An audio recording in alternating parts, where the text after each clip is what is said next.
تلك الرسل جزء ثلاثة نحمده ونصلي على رسوله الكريم اما بعد فاعوذ باللہ من الشیطان الرجیم بسم اللہ الرحمن الرحیم السلام علیکم ورحمۃ اللہ وبرکاتہ۔ سورۃ آل عمران آیت نمبر 50 اور 51 کی تفسیر اور ترجمہ انشاءاللہ تعالی۔ وَمُصَدِّقًا لِمَا بَيْنَ يَدَيَّ مِنَ التَّوْرَاةِ وَلِأُحِلَّ لَكُمْ بَعْضَ الَّذِي حُرِّمَ عَلَيْكُمْ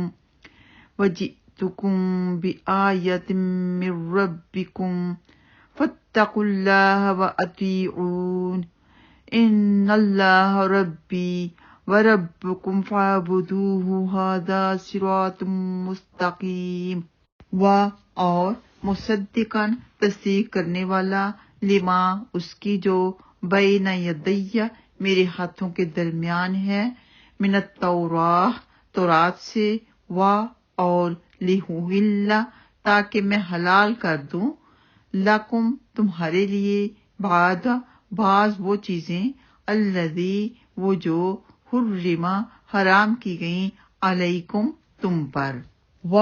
اور جئتکم میں آیا ہوں تمہارے پاس، بآیتٍ نشانی کے ساتھ، من ربکم تمہارے رب کی طرف سے، فاتقوا پس تم سب ڈرو، اللہ سے، اور اطیعون تم سب میری اطاعت کرو، ان بے شک اللہ ربی میرا رب ہے،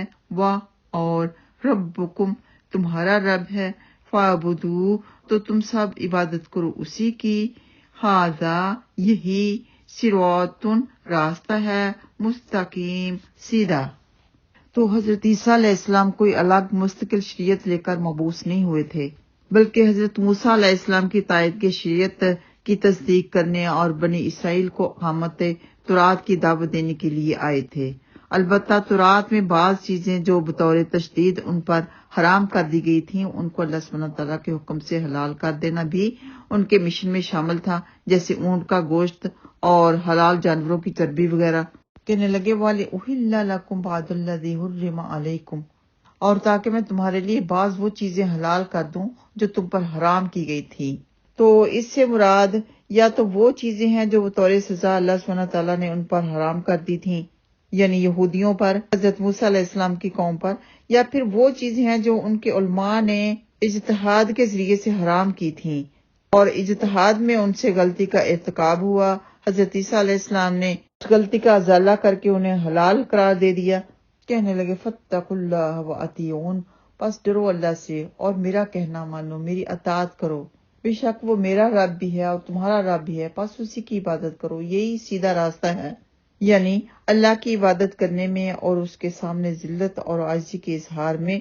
میں اور تم سب برابر ہیں۔ وہ میرا رب ہے، میں بھی اسی کی عبادت کرتا ہوں، اسی کے سامنے عاجزی انکساری کرتا ہوں، اور وہ تمہارا بھی رب ہے، تم بھی ایسے ہی کرو اور میرا کہنا مانو جو میں کہہ رہا ہوں، کیونکہ یہی سیدھا راستہ ہے، صرف یہ راستہ جنت کی طرف لے جانے والا راستہ ہے۔ لہٰذا اللہ سبحانہ تعالیٰ کی عبادت کی جائے اور اس کے ساتھ کسی کو شریک نہ ٹھہرایا جائے، اسی کو وحد اللہ مانا جائے۔ تمام انبیاء کرام کی دعوت جو تھی وہ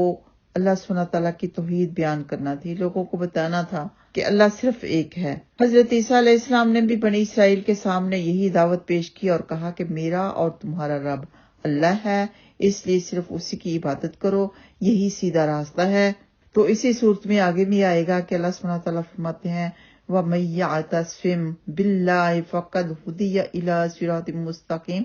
اور جو شخص اللہ کو مضبوطی سے پکڑ لے تو یقیناً اسے سیدھے راستے کی طرف ہدایت دی گئی۔ آئیے سب اللہ سبحانہ تعالیٰ سے مل کر دعا کرتے ہیں کہ اللہ سبحانہ تعالیٰ اس میں ہماری مدد فرمائے کہ ہم اللہ کی رسی کو، اللہ کے دین کی رسی کو مضبوطی سے پکڑ لیں تاکہ ہم دین کے سیدھے راستے کی طرف ہدایت پا سکیں۔ آمین یا رب العالمین۔ السلام علیکم ورحمۃ اللہ وبرکاتہ۔